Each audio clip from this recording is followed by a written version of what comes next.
Oke, assalamualaikum warahmatullahi wabarakatuh. Terima kasih sahabat yang masih stay di sini dan yang baru datang selamat datang. Saya ucapkan semoga sehat-sehat saja. Semoga Tuhan selalu melimpahkan kita keberkahan, hidayah, kesehatan dan juga keberkahan. Nah, begini sahabat tadi. Kali ini kita akan bahas tentang ini. Ya, ini sebenarnya saya bahas ini karena kemarin itu di video saya ada yang komentar seperti ini.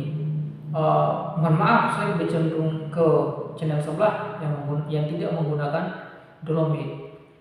Karena 20 tahun saya menggunakan kapur dolomit dan itu membuat tanah saya tidak subur.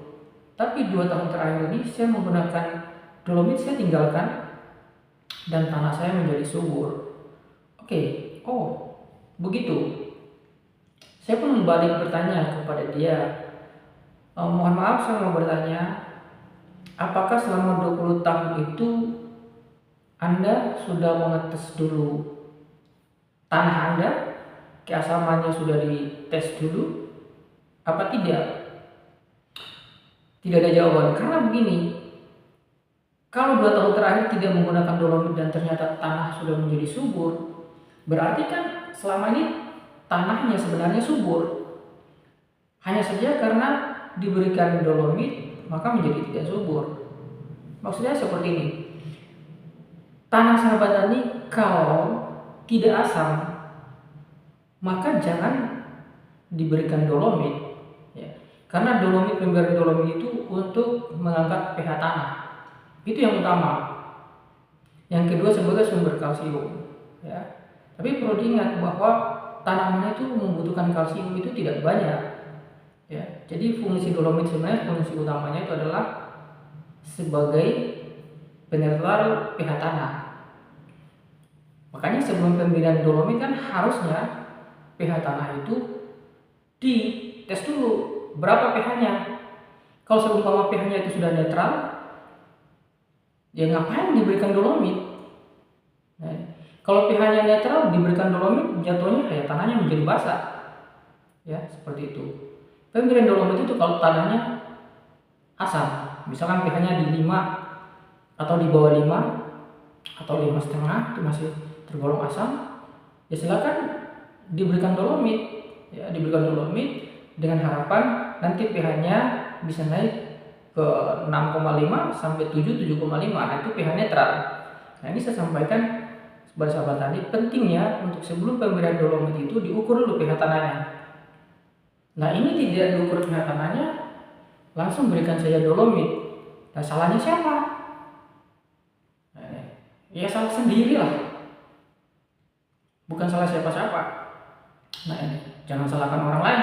Yang memberikan dolomit Anda, terus pemberian dolomit Anda tidak mengukur pH tanahnya, masalahkan di Anda. Jadi sahabat tadi saya mohon sekali ya untuk sahabat tadi yang memberikan perlakuan ke lahan pertaniannya, jangan asal melakukan perlakuan. Kan jangan karena ada penyuluh yang mengatakan tanah harus diberikan dolomit biar subur. Nah, tidak ditahu alasannya apa. Ya. Atau tetangganya, tanah saya berikan dolomit jadi subur kok itu. Cobalah kasih dolomit, mungkin tanah Anda juga akan subur. Lah ini bahaya sekali. Ya. Karena tanah yang diberikan dolomit menjadi subur itu ya biasanya tanah yang memang pH-nya rendah. Untuk mengangkat pH tanahnya ya diberikanlah dolomit.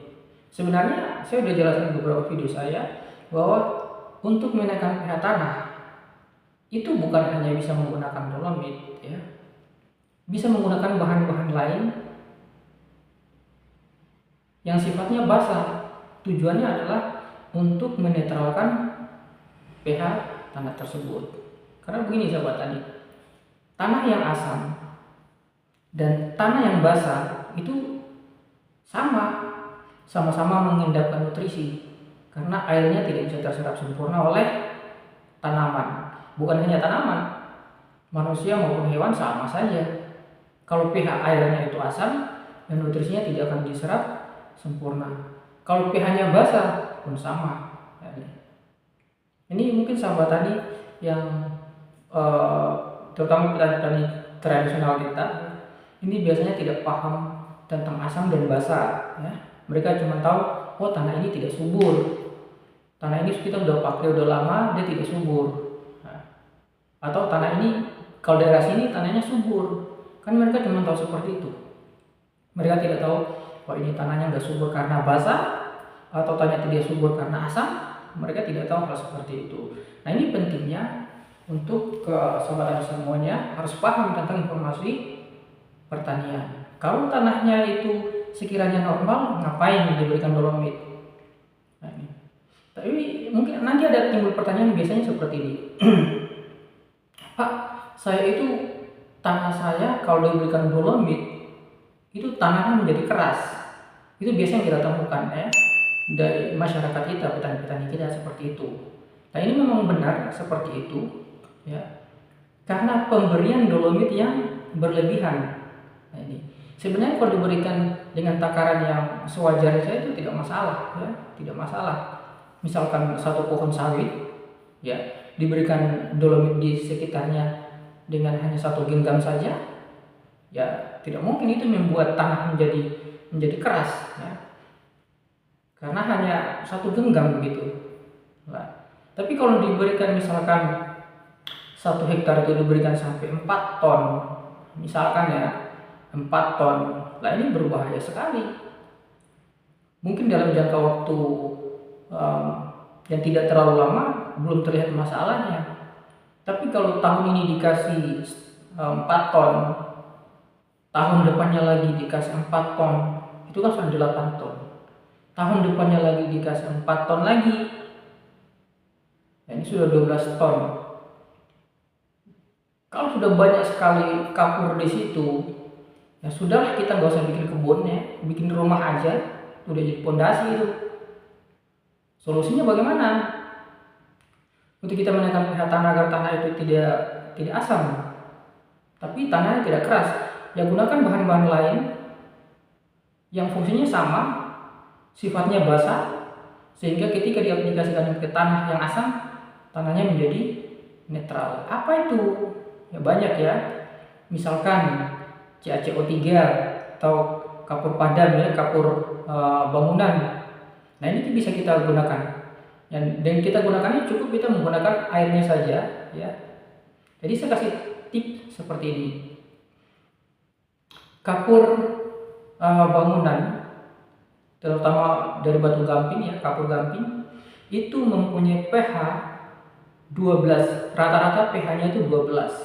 Nah ini tinggi sekali, sangat alkali sekali, sangat basah sekali ya, karena di 9 saja itu sudah termasuk basah ya, 8, 9 itu sudah basah, apalagi sampai 12, 13. Nah ini kapur bangunan ini biasanya 12 pH-nya, bahkan sampai 13. Nah ini bisa digunakan airnya, kita gunakan airnya saja ya.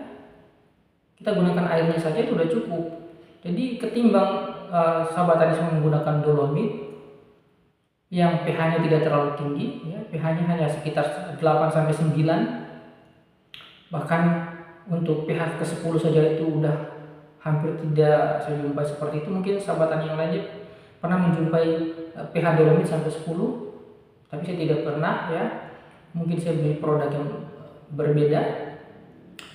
Solusinya adalah untuk menggantikan dolomit itu adalah dengan kapur batu gamping ya. Biasanya kapur siri ya bikinnya juga dari batu gamping ya, batu gamping kapur bangunan sama saja ya. Nah ini nanti caranya seperti apa? Ya direndam dulu, dihancurkan, campur dengan air, kemudian nanti setelah itu airnya diambil, ya direndamnya sehari semalam itu sudah cukup ya. 1 kilo kita campurkan dengan air 20 liter, kemudian nanti kita ambil saja ya sekitar 50 mili untuk 1 tangki kocor. Nah ini nanti kita kocorkan ke tanaman kita, itu sudah cukup ya, cukup sangat cukup, sangat murah sekali. Jadi ya perkiraan sekitar kalau kita menggunakan 3 kilo saja kapur bangunan dari batu gamping ini, ya sudah bisa mampu menyaingi atau mengimbangi sekitar setengah ton, ya, tergantung kondisi keasaman tanah jenengan semua. Nah ini, jadi sekitar 3 kilo saja sudah bisa mengimbangi 500 kilo kapur dolomit atau setengah ton kapur dolomit. Nah ini bisa dicoba sebagai salah satu solusi agar tanah panjenengan tidak mengalami kekerasan. Nah ini, yang diambil apa ya? Diambil airnya saja, ya. Endapannya tidak usah diambil. Nah ini. Nah beda halnya kalau jenengan pakai tutorial dari channel sebelah itu, pakai rendaman air dolomit, ya. Pakai air kapur dolomit, ya pH-nya cuma berapa? Ya, untuk menekan pH tanah paling 9, 8, 9. Nah itu kita butuh berapa ton itu, ya, untuk menekan pH tanah? Kan sangat tidak efisien. Kita nggak usah menggunakan. Jadi saran saya, kalau mau pakai air rendaman untuk menetralkan pH tanah, rendaman kapur, jangan pakai kapur dolomit, ya, tapi pakai kapur bangunan yang terbuat dari batu gamping. Oke.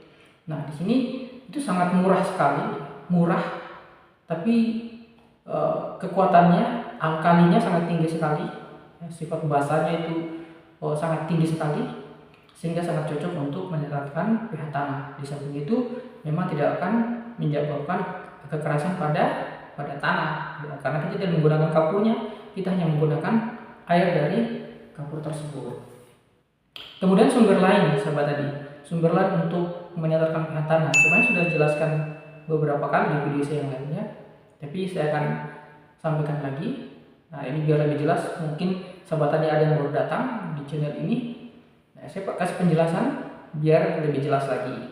Nah ini kita bisa menggunakan sumber lain yang sifatnya hidroksida, ya, misalkan KOH, kalium hidroksida.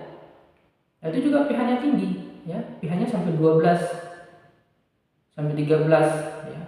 Itu kalau kita ukur dengan pH meter, ya. Sumber lain juga yang mana?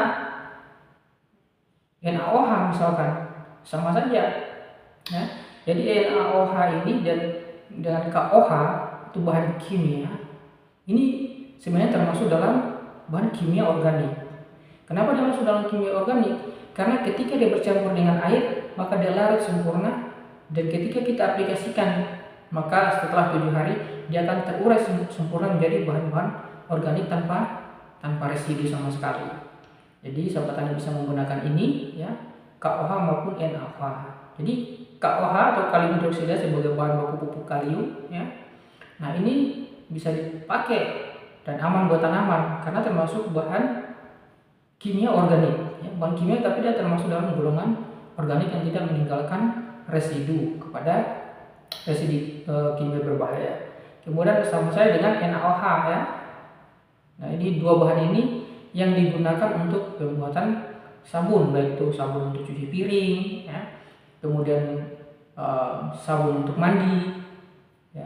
Kan sahabat tani semua tahu bahwa kenapa sabun cuci piring itu tidak berbahaya walaupun kita pakai bertahun-tahun dari kita kecil sampai kita besar dewasa seperti ini, sampai kita tua, itu tidak berbahaya ke tubuh karena memang itu masuk di food grade, ya. NaOH dan KOH itu masuk dalam food grade atau grade sebagai makanan yang bisa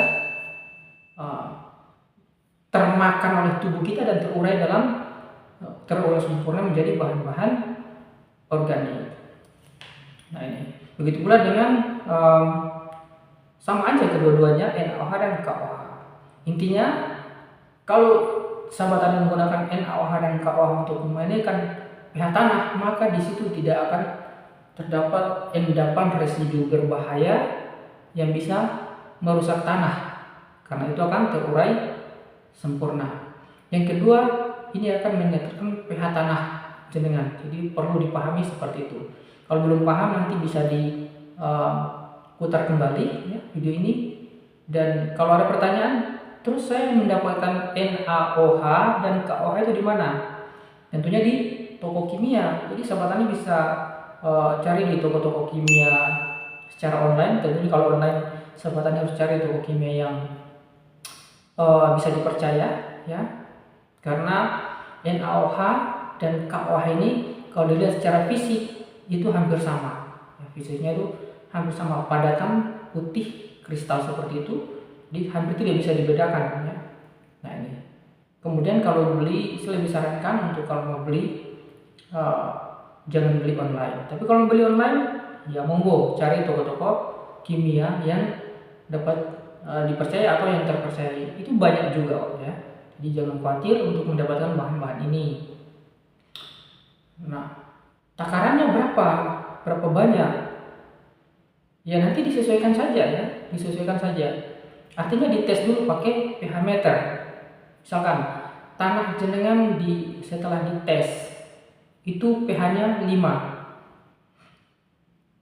Sementara pH air yang akan diberikan misalkan 20 liter itu masukkan dulu NaOH atau KOH-nya, ya, kemudian dites, diaduk rata semuanya. Setelah dimasukkan bahannya, diaduk rata, kemudian dites pH-nya, ya. Kalau itu pH tanahnya 5, maka larutan yang diberikan itu harus pH-nya 8, ya, pH-nya 8. Sehingga kalau 5 ini kita berikan tanahnya 5, kita kasih pH 8 larutan dengan pH 8, maka dari pH 5 nya akan naik menjadi 6 atau 7, ya, seperti itu. Nah, kalau sudah dari 6 sampai 7 pH-nya, berarti pH-nya sudah netral. Itu untuk pemberian KOH dan NaOH. Begitu pun halnya sama dengan pemberian larutan kapur bangunan tadi atau kapur gamping tadi. Jadi caranya seperti itu, sahabat tani. Ini tidak akan menyebabkan tanah menjadi keras, tapi sangat efektif, ya, sangat baik sekali, ya. Kalau mau menggunakan dolomit silakan, ya, nggak masalah.